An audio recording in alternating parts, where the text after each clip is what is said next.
स्कुलखौ डेभेलप खालामनो थाखाय एसे सिनायथि होनो थाखाय माबा मोनसे प्रग्राम लाजागोन नामा बिदि सरसा सावरायलायनानै जोङो थांनाय बोसोराव season 1 dancing star Bodoland dancing star होननानै मुं दोननानै जोङो खालामनाय जादों।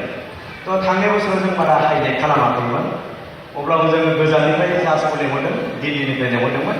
देग्लायबो जों गोजाननिफ्रायनो लेंहरदों, मानो होनबा जों लकेलनि जाजखौ लायोबा एसे साननायफ्रा माने बेले बेजे जायो, माने गावनि मानसिखौ बांसिन होदों जोंनिखौ होआखै बिदि साननानै जों पावारखौ लेंहरदों।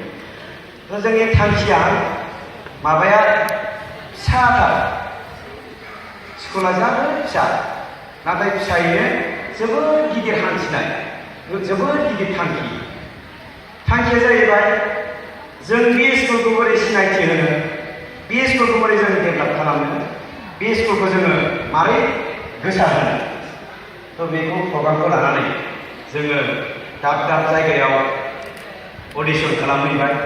थांनाय बोसोराव 4 डिस्ट्रिक्टखौल' खालामदोंमोन, उदालगुरि, बाक्सा, चिरां, क'क्राझार। देग्लाय 3 डिस्ट्रिक्टखौ लादेरनाय जाबाय, सनितपुर आरो गुवाहाटी आरो बङाइगाव, आरो सानैसो फैदों दा गोदान बिश्वनाथ सारियाली डिस्ट्रिक्ट, बिथांमोननिफ्रायबो सानै फैदों आरो धेमाजिनिफ्रायबो सासे फैदों।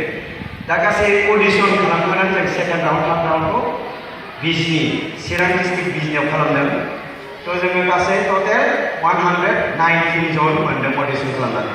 दा गायै गायै 14 टप 14आव थाहैदों 14 जनाव।